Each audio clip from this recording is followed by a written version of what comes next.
Hello, everyone. Thanks for tuning in to another one of my Footpath interviews with experts in the industry. I'm Dr. Luke Schultheis, spent a career researching, writing, presenting, and practicing enrollment management.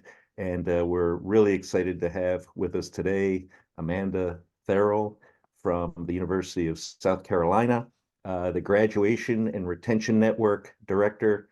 And we're going to hear today about one of the topics that's really super important in enrollment management. That's retention. Too often enrollment management kind of gets clumped in with admissions and maybe financial aid, and we forget about that ever so important aspect of the student career. Today, the average 6-year retention rate for students in 4-year institutions is about 60%. And Amanda's been working really hard, leading a number of exciting initiatives and sharing her expertise around the country at various presentations on how to improve this. So welcome, Amanda. It's nice to have you.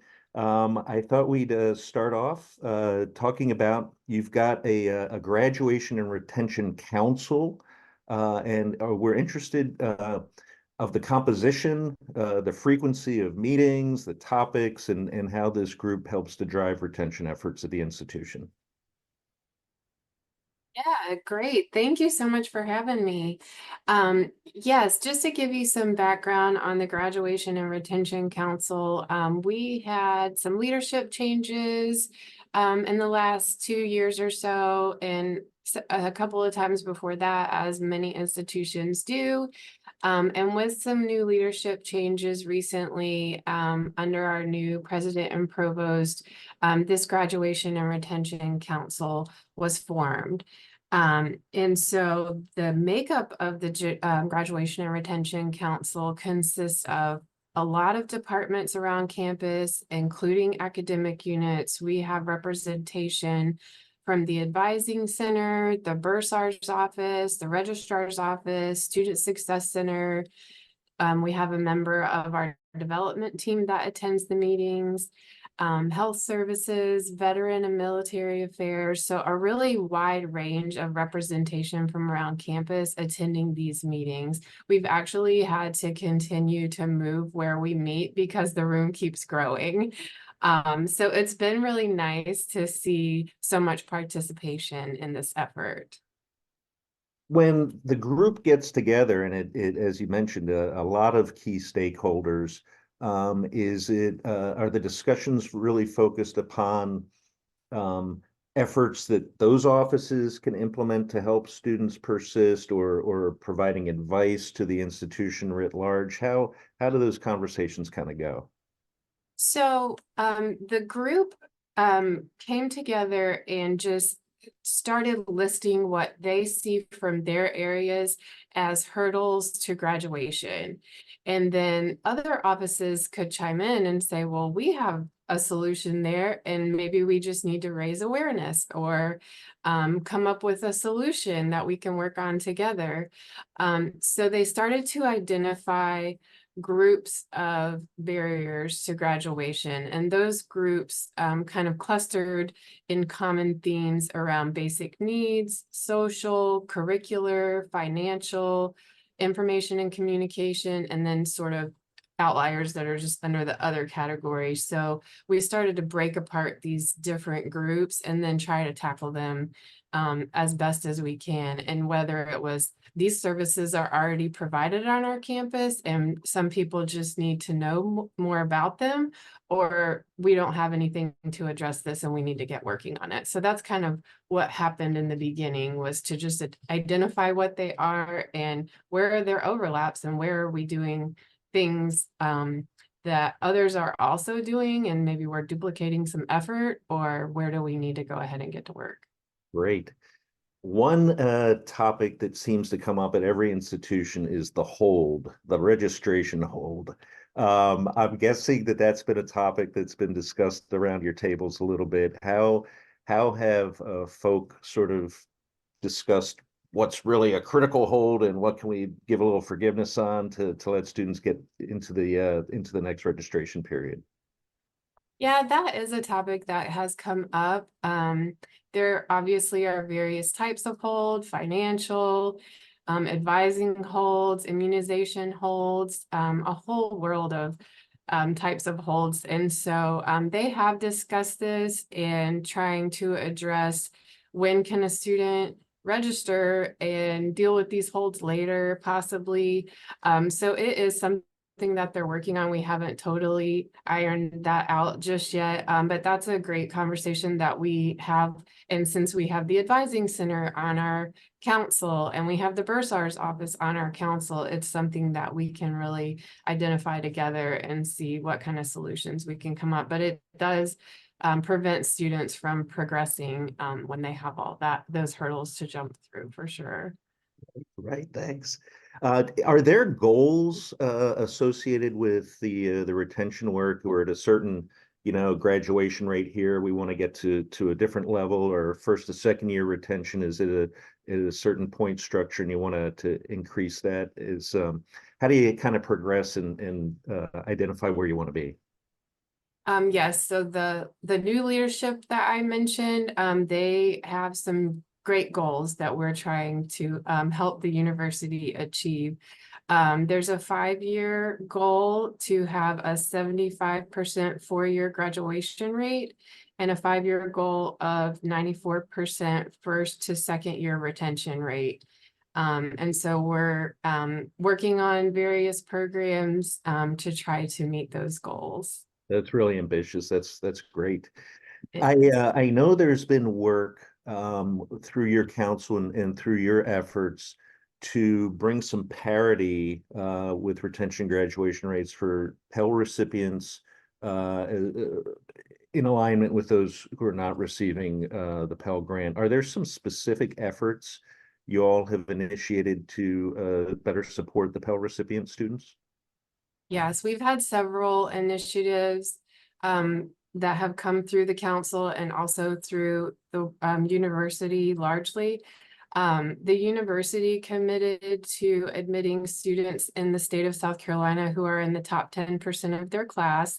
And then if their family household income is below 80,000, their tuition and academic fees are covered. So we feel that that's really addressing one of those areas. Especially for our in-state students. We're going into our 4th year of having historically our largest freshman class. It's been growing every year, and so we're really trying to address access to education for these students. Additionally, we're launching a new first-generation student center in the fall. Part of that student center will be a living learning community with 150 beds, 50 for continuing students and 100 for first year students. It'll have mentorship opportunities, research, campus resources that will come into the center to serve these students. So we feel like this is another opportunity to help that population. That's fantastic. Are there any financial literacy efforts going on at the institution that you're aware of for students? There will be in the first generation center that I mentioned. And we constantly have things from financial aid, from admissions, and the Student Success Center to help students understand those complex issues. Right. So we've got typically at institutions, we've got, the administration, and then we've got our faculty partners. How have we worked to inform the faculty of some of these efforts that are geared at helping these students succeed? Our faculty are represented on the Graduation and Retention Council. We have several faculty members there. We'll also have a faculty director that's part of the First Generation Student Center. So they're heavily involved in what we're doing. And we have our Center for Teaching Excellence where we can do programming for faculty to inform about any of these initiatives that we're putting out there. So we feel like we have a pretty good method of trying to inform faculty of some of these issues that students are facing. That's exciting, phenomenal. So you've got a lot of different interventions, it sounds like. You've mentioned the bursar's office, the academic advisors.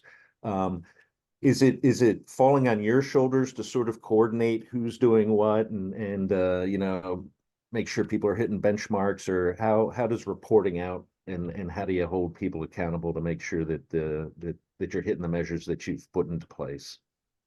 I don't feel like it's all on, so there's the Graduation Retention Council, and there's also our particular department, which is the Graduation and Retention Network, but we truly rely on our partnerships.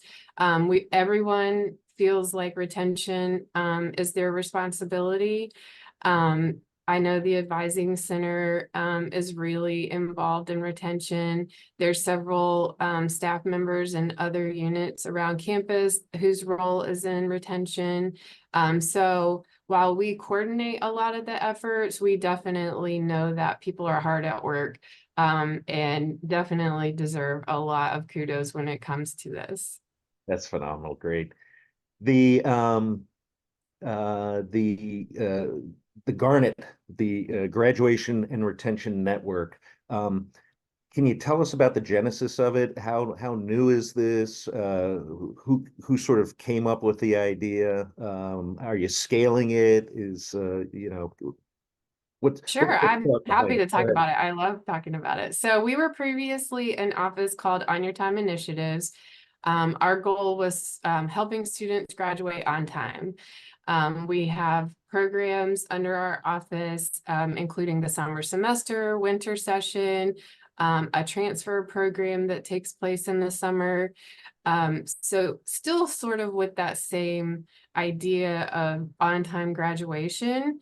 But didn't really speak to what we were doing, which we still were doing in partnership with so many other campuses.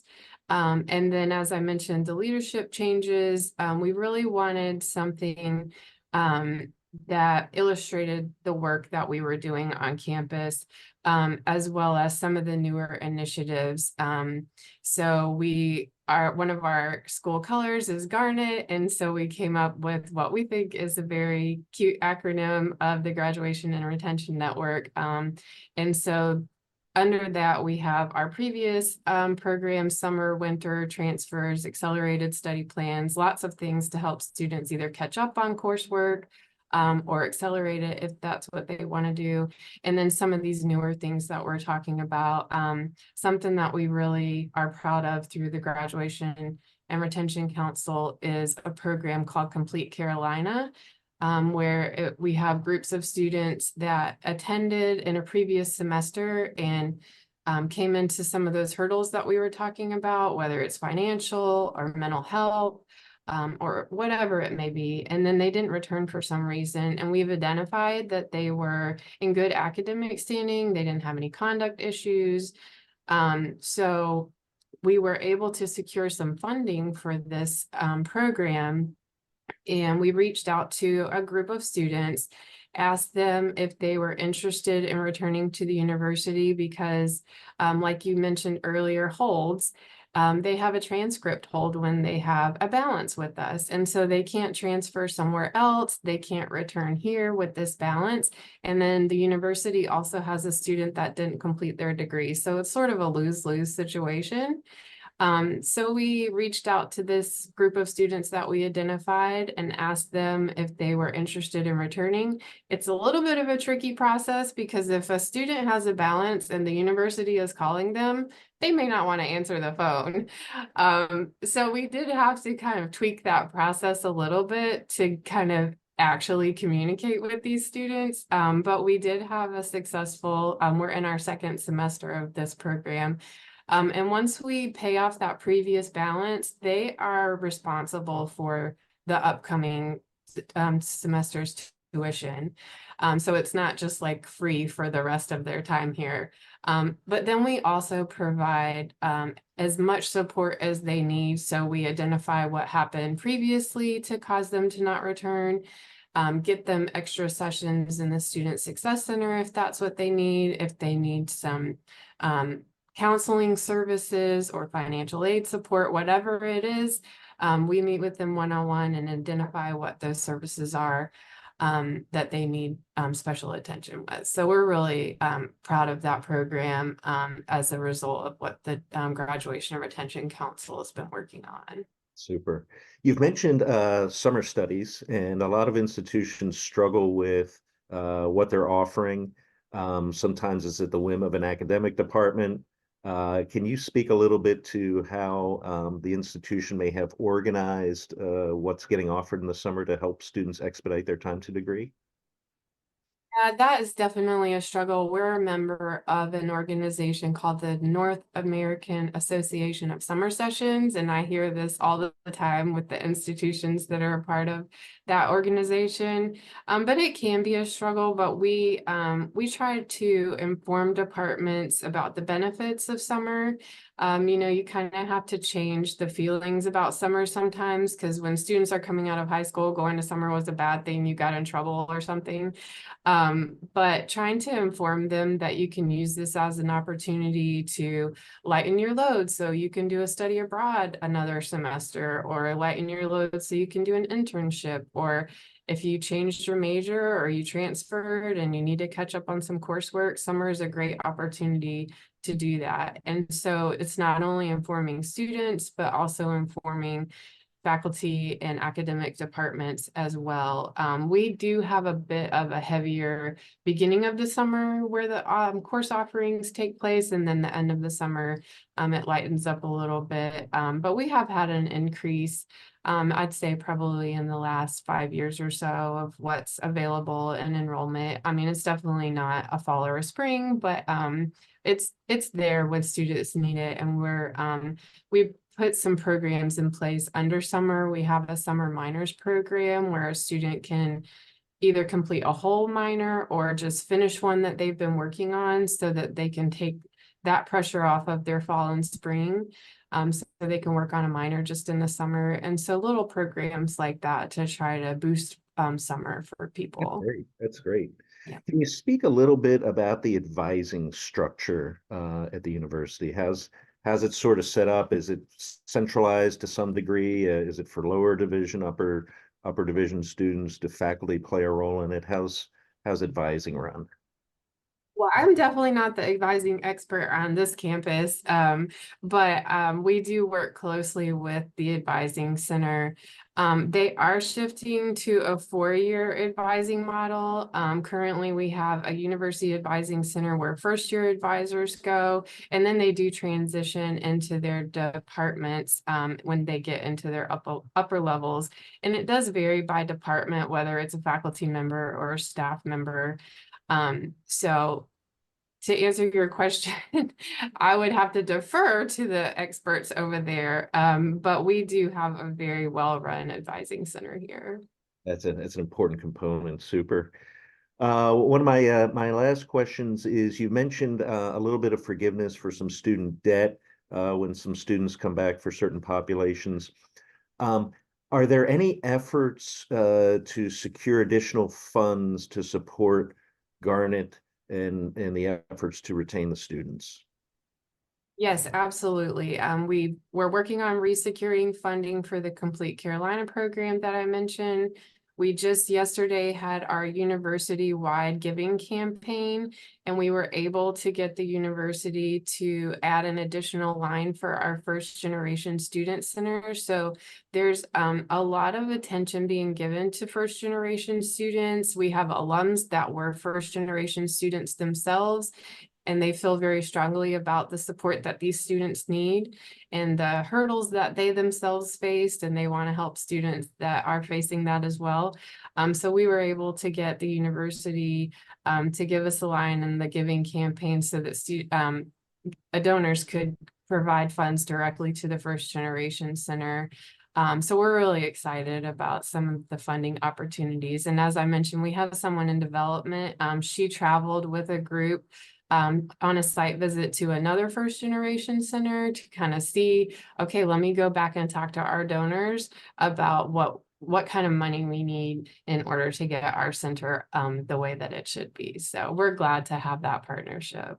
That's exciting. It sounds like a really dynamic enterprise, and you're having some good successes. In closing, Advice to institutions who aren't as far along down the path as you are. What would be some things you'd suggest that they think of, people to get around the table to really discuss how to better serve student retention?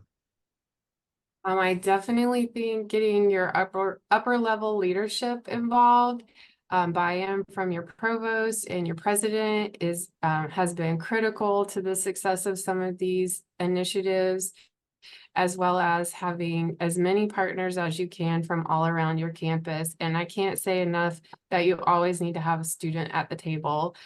We have members of graduate students and undergraduate students that are members of our graduation and retention council. So that perspective is really critical because we might think we know what they need, but they will correct us very quickly if any of that is not true. So definitely having perspectives from at the very top all the way to the students I would definitely recommend that, and get the biggest room you can on campus to fit all those people. I love it. We're very thankful to have Amanda Therrell here with us from the University of South Carolina, Director of GARNET, Graduation and Retention Network, doing great work to help advance student success. Thank you all for watching. Feel free to reach out to Amanda. I think you'll see her on the speaker circuit at conferences, sharing her wisdom and tips of the trade. Thank you all for tuning in. Thank you for having me. Thanks so much.